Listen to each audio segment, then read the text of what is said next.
basket now, please.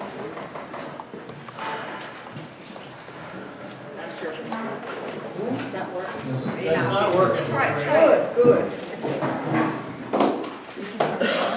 Good evening, I'm Marlies Diaz with the Women's International League for Peace and Freedom, celebrating this week 100 years in The Hague. Just haven't finished the celebration this week. Some of you may have seen this on Amy Goodman as she followed it on democracy. But it's Work a little closer to your mouth. However, this evening it's a greater pleasure to introduce Liz McAllister. I think most of the people in this room already know Liz.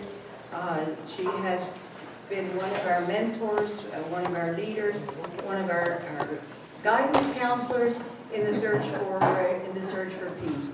And she brings this wonderful long history of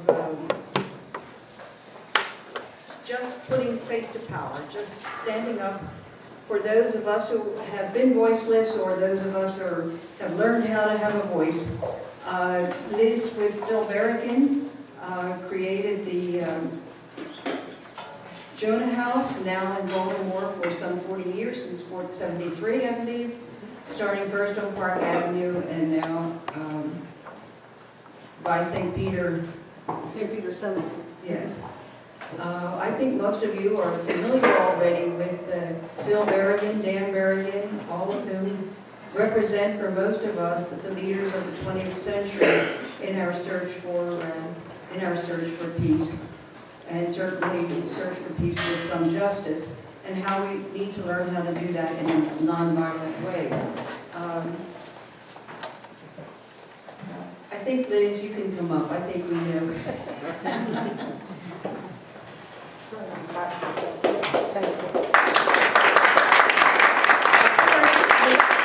Very important thing is, through all of this, she was a wonderful wife and a wonderful mother, and now a superb grandmother.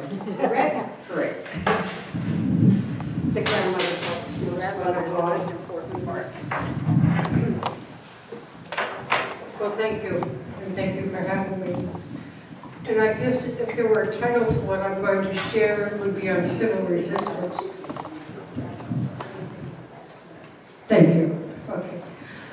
And you know, it is a hell of a way to spend one's life, grieving over the killing of people. And yet, for 40 years or more, that is what has shaped my life.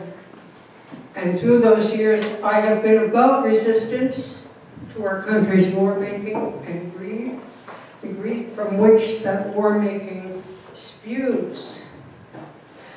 But also trying to live nonviolent community and raise a family and do some healing work with the earth, that our indifference and inattention to the quick fix have so devastated. In those years, I have been arrested many times. I've done civil resistance to what I consider the worst aspects of a criminal culture.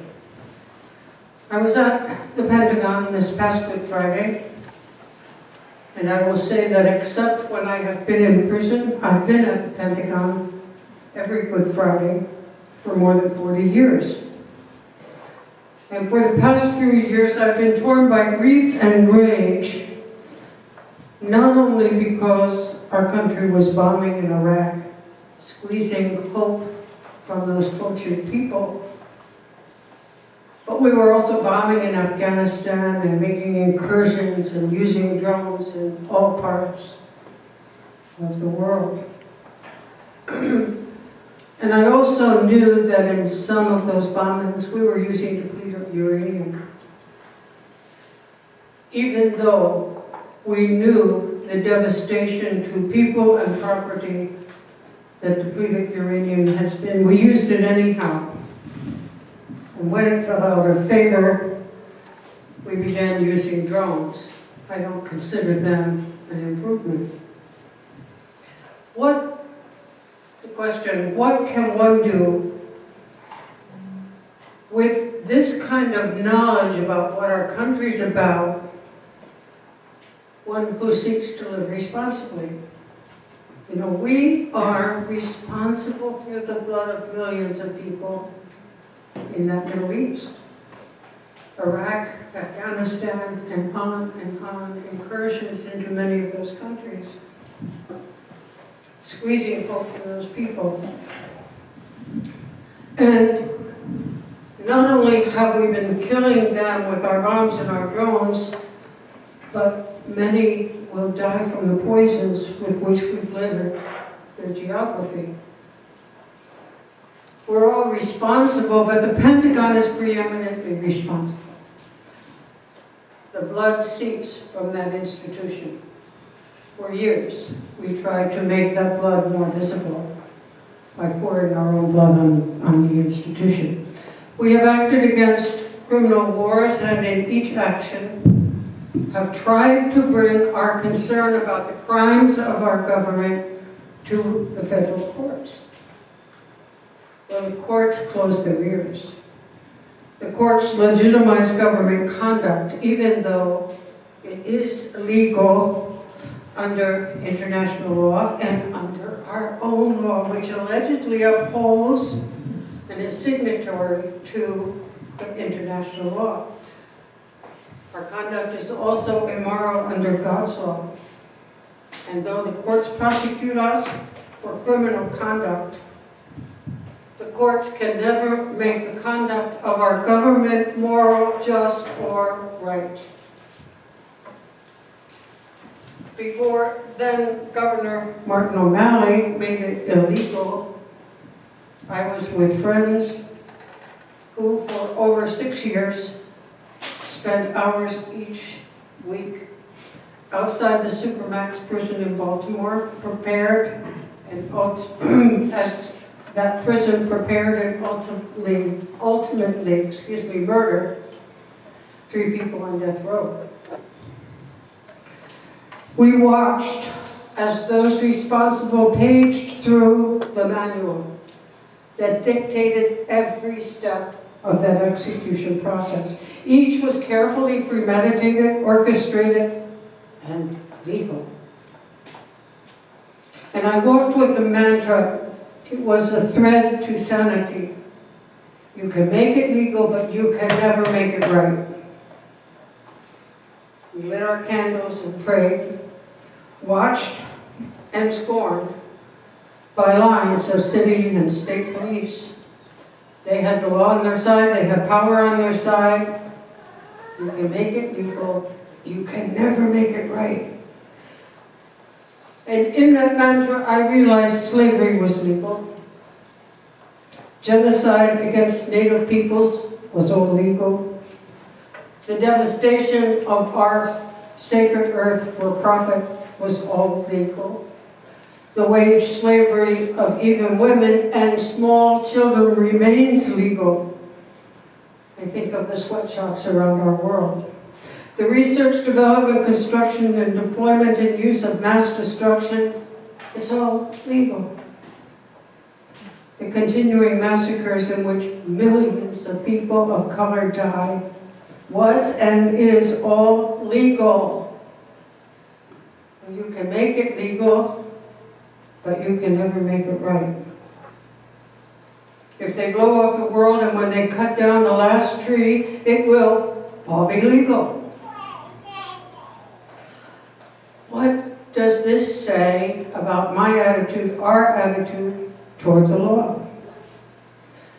I've been reflecting that the more lawless our government becomes, the more it stresses and prosecutes lawbreaking, but on the part of its citizens. And the more it builds jails and prisons, and the more people it imprisons for longer and longer periods of time, and more oppressive squalor. Nations go about their business as usual through foreign wars and domestic injustice. They're not only destructive of in the world, but they are destructive of our beautiful world. And they're self-destructive. I submit that at some deep level, they know it. And we know And in that knowledge, it helps to illuminate the fact that what does it say about our country and us that we no longer either anticipate or expect truth or morality from our leadership? I know I don't. I can't imagine most of you expecting it or anticipating it. We no longer expect news, still less truth, from the media. We no longer expect, much less anticipate, justice from our courts. We no longer expect fidelity or respect in our relationships. We no longer count, and this is a tragic one, we no longer count on the seasons to come in their course, our life forms, to remain part of our landscape. We no longer count on the seasons to come in their course, our life forms, to remain part of our landscape. And that's because of the way we have chosen to live. And because of that, the degradation of creation is all but complete. We light up the night and darken the day. We make of the heavens high ground for military mastery, to dominate not only Earth, but the universe as well. We trap the rivers and redirect their course. We haunt and contaminate the oceans and their creatures. We transform farms into factories, animals into crops for harvest. We genetically engineer reproduction and seeds themselves. We reverse the thrust of creation, driving life forms into extinction. How did it all go so bloody wrong? My brother-in-law Daniel Berrigan answers with a poem. The problem is civil obedience. The problem is civil obedience. You know, I don't think being concerned about killing is weird. I don't think being concerned about destroying the earth is weird. I don't think it's weird to want a world for our kids and their kids to grow up in. Why do so many of my contemporaries regard it so? Why have the vast majority been so smug and complacent and uncaring and uninvolved? How could we have allowed it to go so bad, so wrong, so sick? Well, the answers, and you know this as well as I do, are many. The earth is what we have in common. We cannot damage it without damaging ourselves and all the creatures and living things with whom we share it, and disturb the land we have. The woods and streams, Wendell Berry says, inherit all the harms of human enterprise. We burn the world to live. Our living lights the trees. Wendell Berry. Read his poetry, read his essays. He's amazing. You have him. It is perhaps overly modest to state that we are losing roughly 10 species a year. This is the greatest setback to abundance and diversity of life since the first flickerings of life on Earth some 4 billion years ago.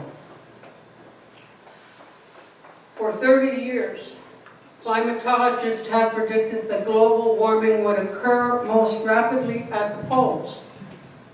A fact now confirmed in Alaska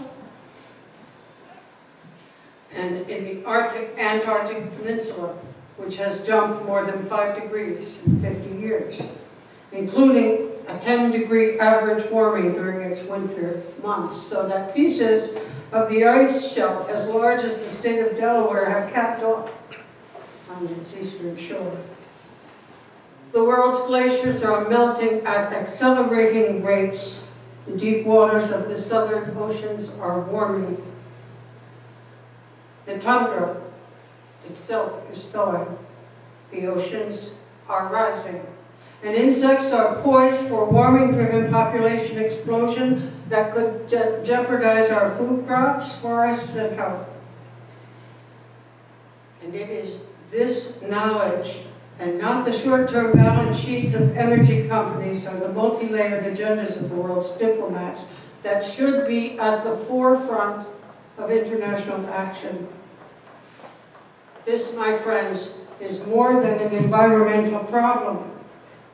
What we do this year and in the next few years will determine what kind of future Eli and kids like him will enjoy, or what kind of chaos they will be forced to live with. More. Preparation for nuclear war has turned the whole of North America into a weapons factory.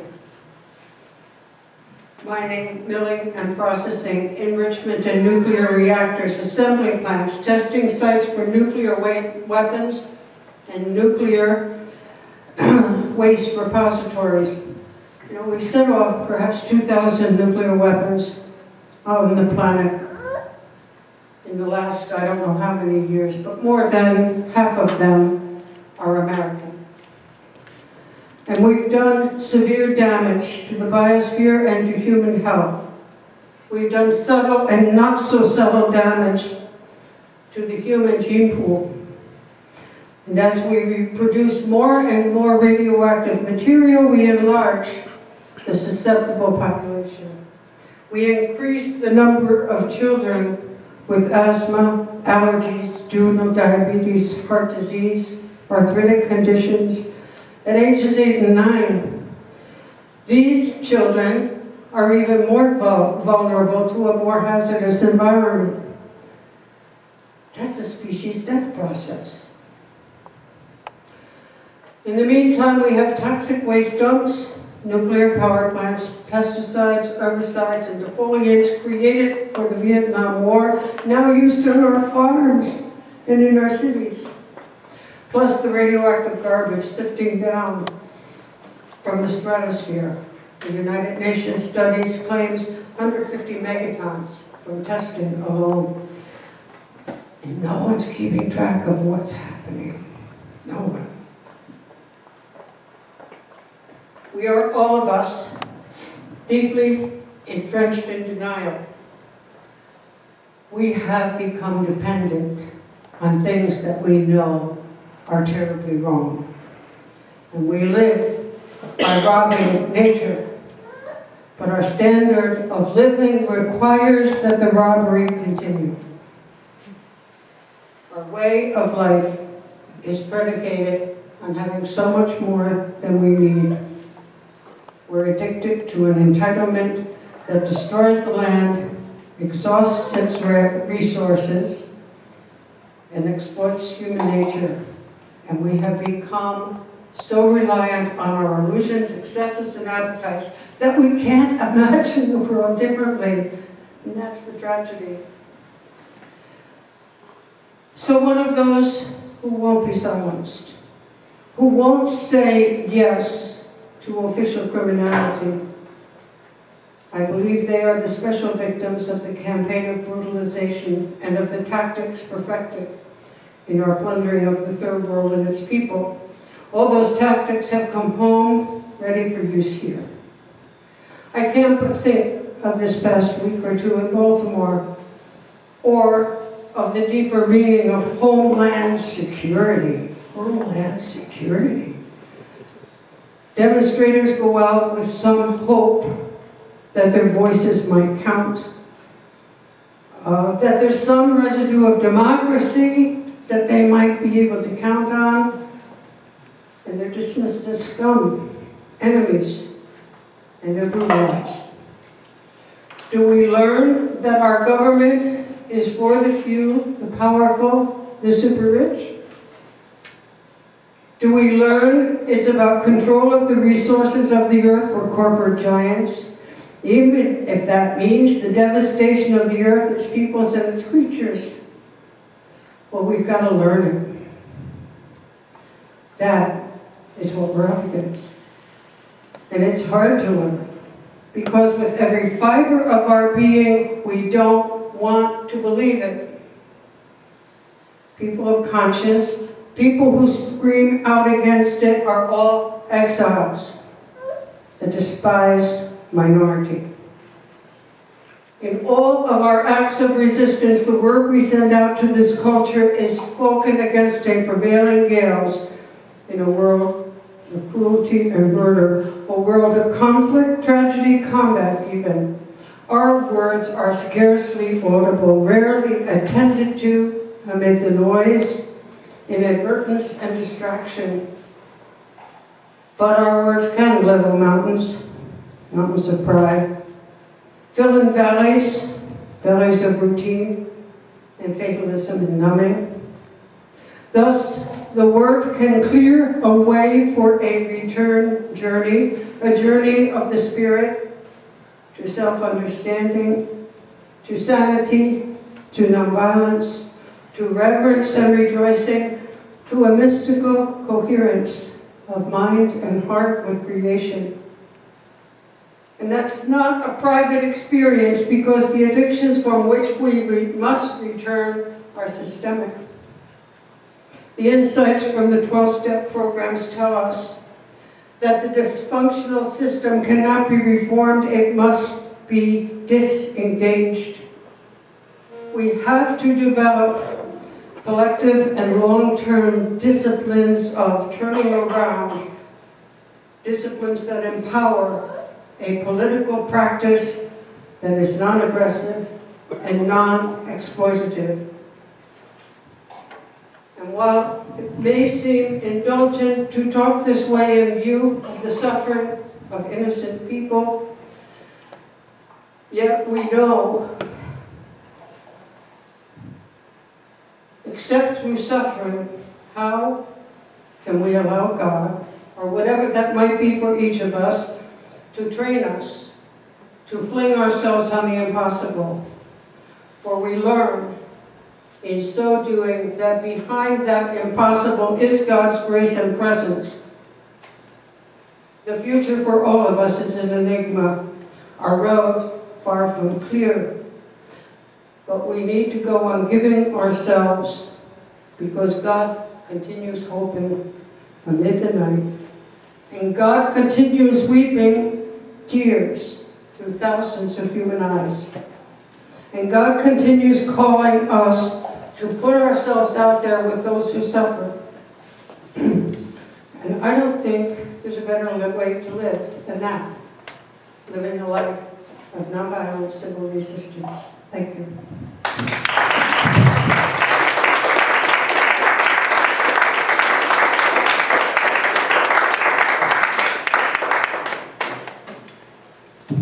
Thank you so much, Elizabeth. Would you want to answer questions now, or would we hear from Ray first and then both of you answer questions? Oh, Ray. Yeah, go ahead. Ray? Yeah. Okay. A few words to introduce Ray to you. Ray was a 27-year analyst at the CIA. He prepared the intelligence estimates for the president. And unfortunately, when he saw things happening around the Iraq War, he could no longer be part of that. He's an outstanding teacher of peace and a speaker who tells the truth to some of the most powerful people in Washington. He's been on numerous television shows, and his favorite one is Democracy Now! He's been interviewed many times there. In January of 2003, he helped form a group called Veteran Intelligent Professionals for Peace, VIPs. They warned, and unfortunately were not heeded, and I think we also tried to warn people that the Iraq War would have catastrophic consequences, unintended consequences, and Ray has been an activist ever since. In 2006, he returned his congressional medal, which he had earned as an intelligence commendation medal that he received for intelligence work. He returned it to the Congress, saying he would not have anything to do with an agency like the CIA that engaged in torture. He's now a member of a group called Sam Adams Associates for Integrity and Intelligence, which I think he'll tell you a little bit about, because I'm not the one to speak about that.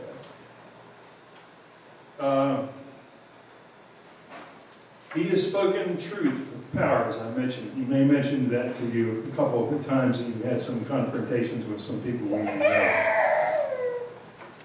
Recently I was in a class with Ray. He taught at the Servant Leadership School in Washington.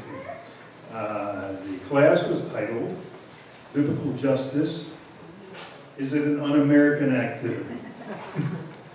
And this was the third class I've taken with Ray at the Servant Leadership School. He has been here before speaking to us. I think maybe this is the third time he's given a talk at Maryland United for Peace and Justice.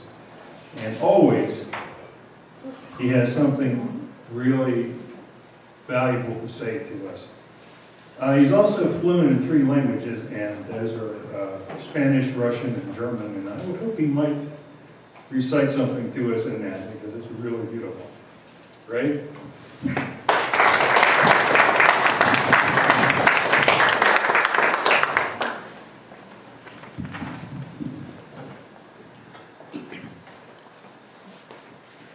Thank you, Tony. When I was serving overseas in Germany, we had an emigre from East Europe who had lived in the same village, but in 6 different countries, the village having changed hands so many times. So he spoke 6 different foreign languages, and what Tony just said reminded me of that.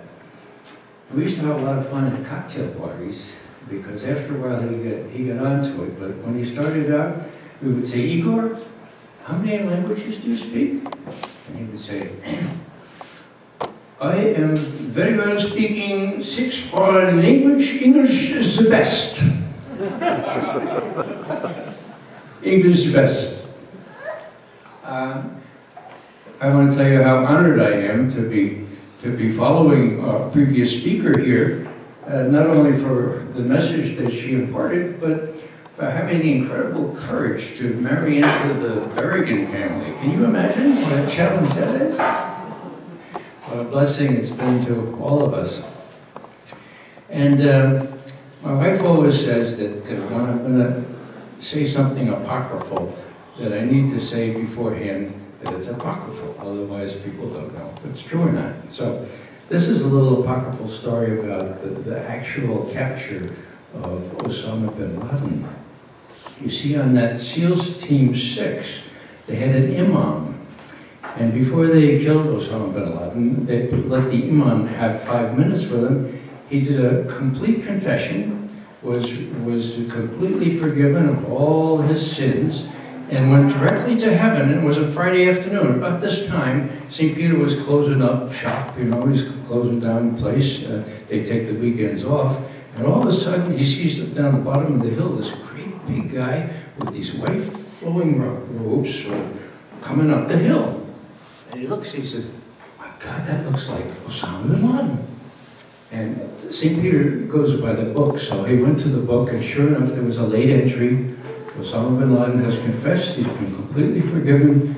Welcome him with open arms to heaven. By that time, Osama bin Laden up to St. Peter, and St. Peter said, Osama bin Laden? He said, which is Arabic for, who do I look like? I said, well, Osama bin Laden, you're most welcome. Come through this alcove here. I want you to meet some people. So they came through the alcove, and on the other side, he said, oh, there's Patrick Henry, and George Washington, and Thomas Jefferson, James Madison. Osama bin Laden said, which means, translated from the Arabic, where are my virgins? And St. Peter said, oh, I'm awfully sorry, you didn't get that garble resolved? It wasn't virgins, it was Virginians.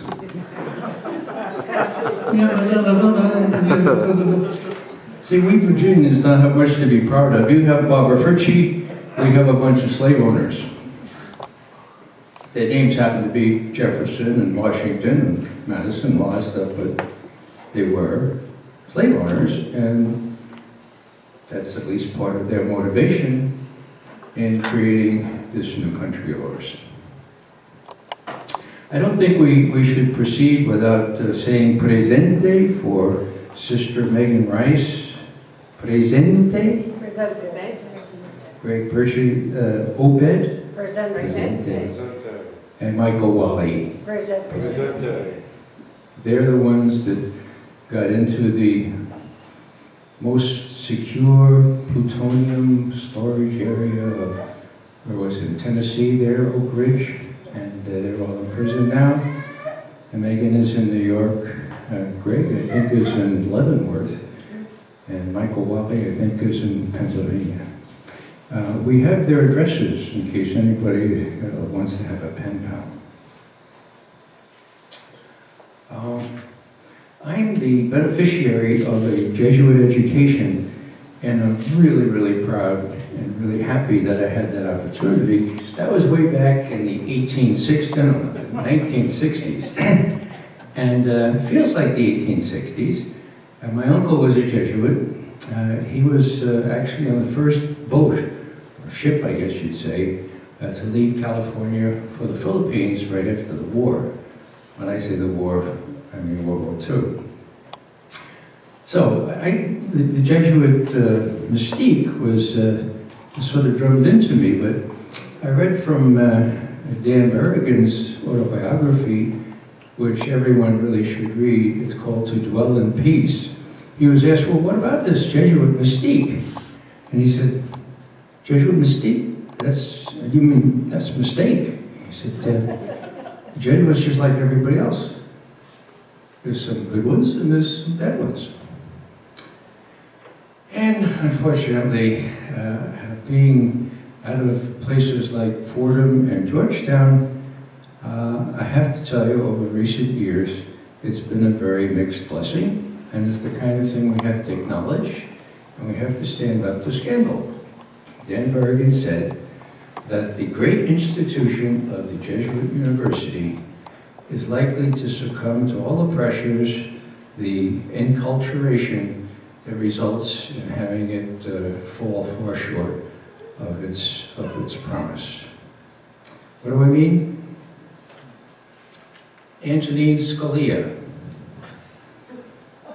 Xavier High School in New York. That's where they wore uniforms. We call them the subway commandos. We in Fordham Prep, let's call them the subway commandos. Summa cum laude from Xavier, summa cum laude from Georgetown University. And yet, when the Pope came here, and the discussion actually was a lot about torture, because it had just been revealed that Condoleezza Rice was inviting all the cabinet members involved in national security to have demonstrated the torture techniques that they're going to use on this or that victim. And the Pope came and he forgot to mention anything about that. And Antonin Scalia was wooed, was wined and dined. And as I was listening to the radio the day the Pope came, there was a discussion in the Supreme Court about the difficulty that they're having in finding the right drugs to kill people with. I mean, you know, to kill them all, quote, legally, as we would say, all right?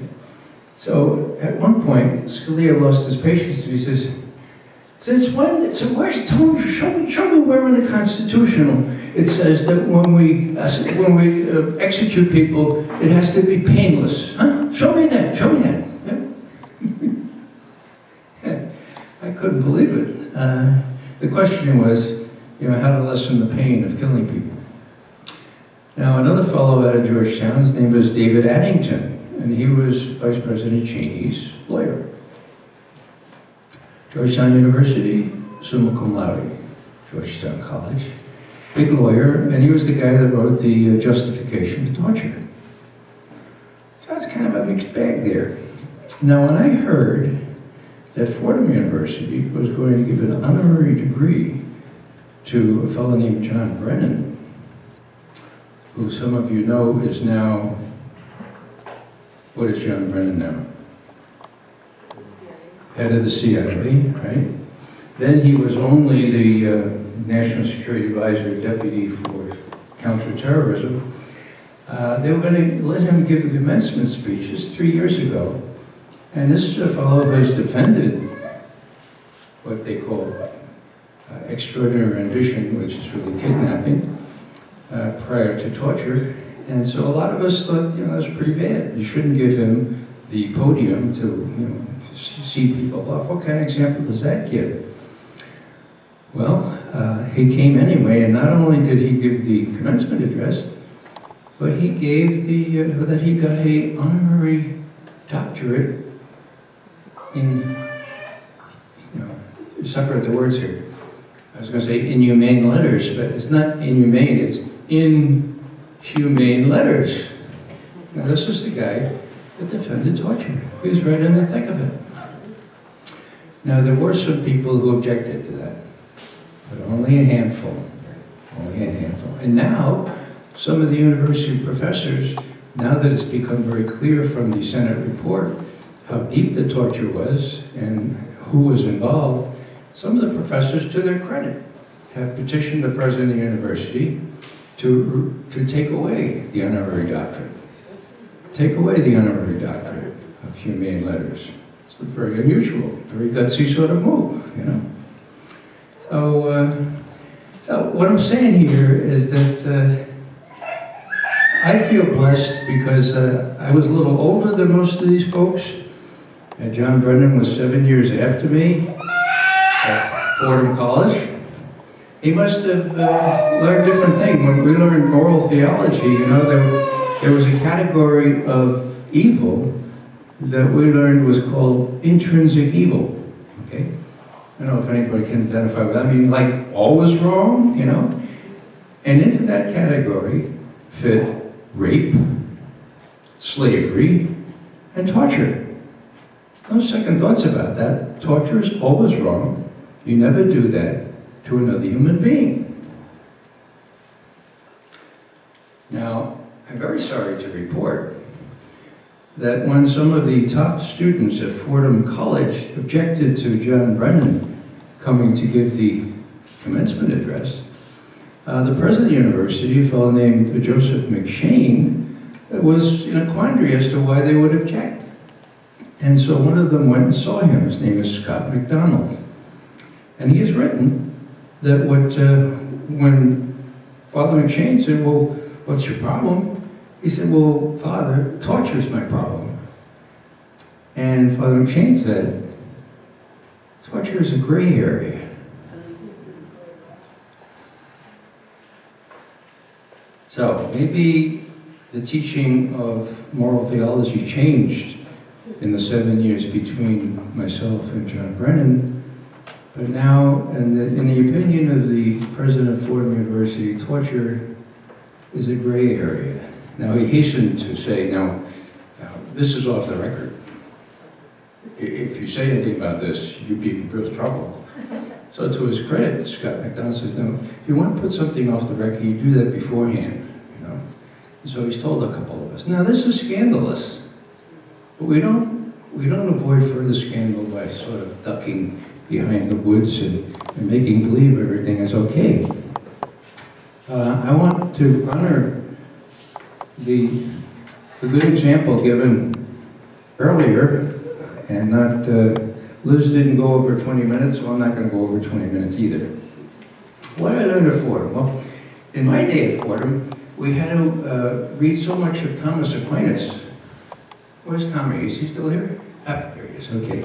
You probably are being introduced to the Summa Theologica and so forth. Well, we had to study so much of Thomas that the other Catholic students in the other universities used to go around calling us peeping Thomists.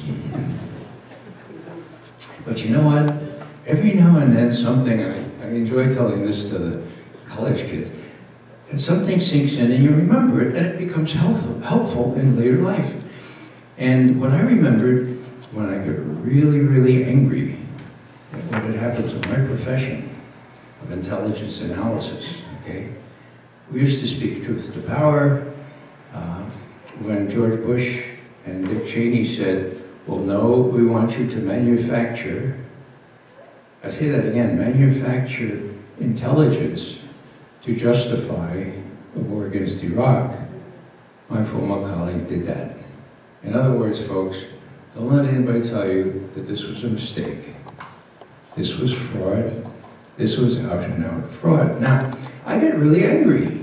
And, you know, where I grew up in the Bronx, you weren't really supposed to get angry. You know, you could be angry for a day and, you know, if you were Irish, they'd give you a week.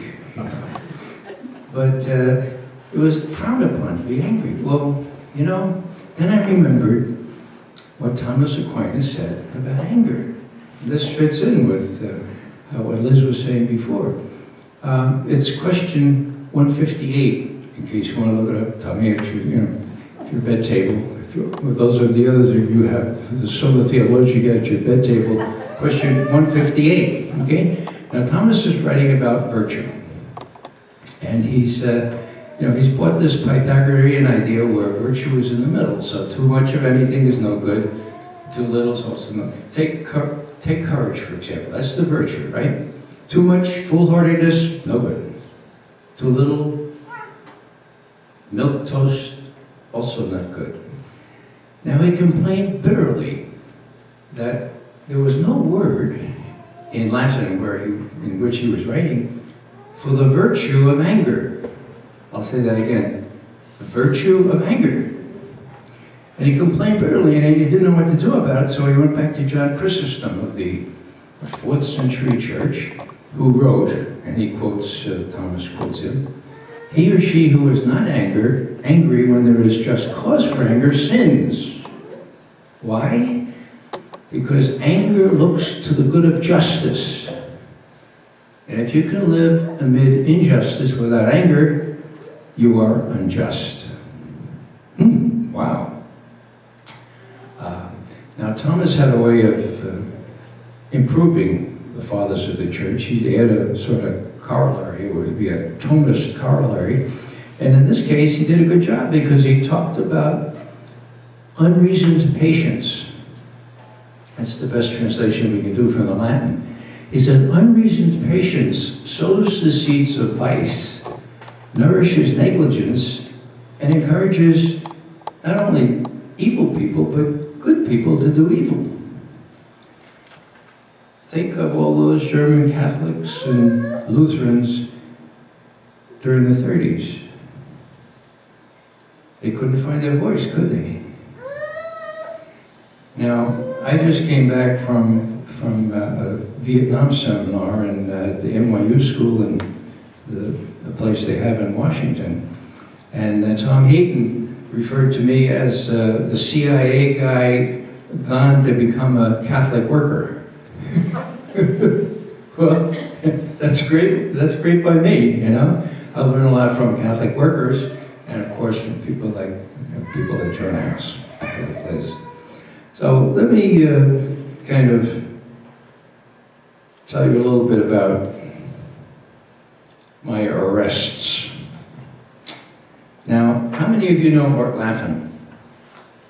Okay, he's a Catholic worker from the Dorothy Day House. And Dorothy was very good about all this. You know, she one of her famous quotes was, "What the problem is the filthy, rotten system." And she wasn't just talking about, you know, capitalism and all that. She's talking about the institutional indignities in the hierarchy of our church. It's present in many hierarchies when people have unlimited power. So the first time I got arrested was when Art Laffin came up to me in Washington and said, "Ray, we're going down to the White House a couple of days from now." It was the 13th of February 2002. So it was just, it was the anniversary of the killing of 400 plus women and children in an underground shelter in Baghdad. They had gone there seeking shelter from bombs, but we had smart bombs, and they went through the ventilator shaft and burned all those people. And Art Laffin and some of the Catholic workers had been there the previous summer. So he said, Ray, we're going to go down and we're going to pray and we're going to sing, and there'll be hundreds that will come with us, but some of us are going to stay on the sidewalk, and we know that that's against the rules now. You can't stay on the sidewalk unless you're walking back and forth. We'll be praying, and we're going to get arrested probably, and we think you should go with us. So I said, well, Art, you know, I'm working on an op-ed which will certainly stop any war plans that this administration is, yeah, right. He said, are you going to come with us or not? And I said, yeah, I'll come with you. And just by way of saying, if you're going to do civil disobedience, do it with the Catholic worker. They know what's going on. They will be able to guide you through the steps. Long story short, 8 of us got arrested, 2 paid the fine, and we 6 were told, well, don't worry about it, they know Catholic, they'll just dismiss the charges. But no, they didn't dismiss the charges.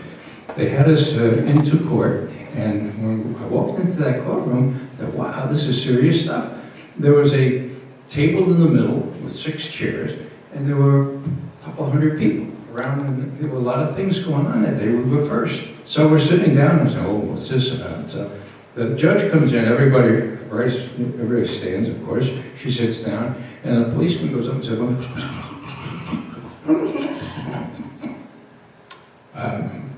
ladies and gentlemen, stand up there at the table. Can we stand up? She says, I've just been informed that the arresting officer has not shown up this morning, so you're free to go. Well, McGovern is. Art Laffin standing in the door straight. No, I'm going to say, no. No, Art. She's likely to come. No.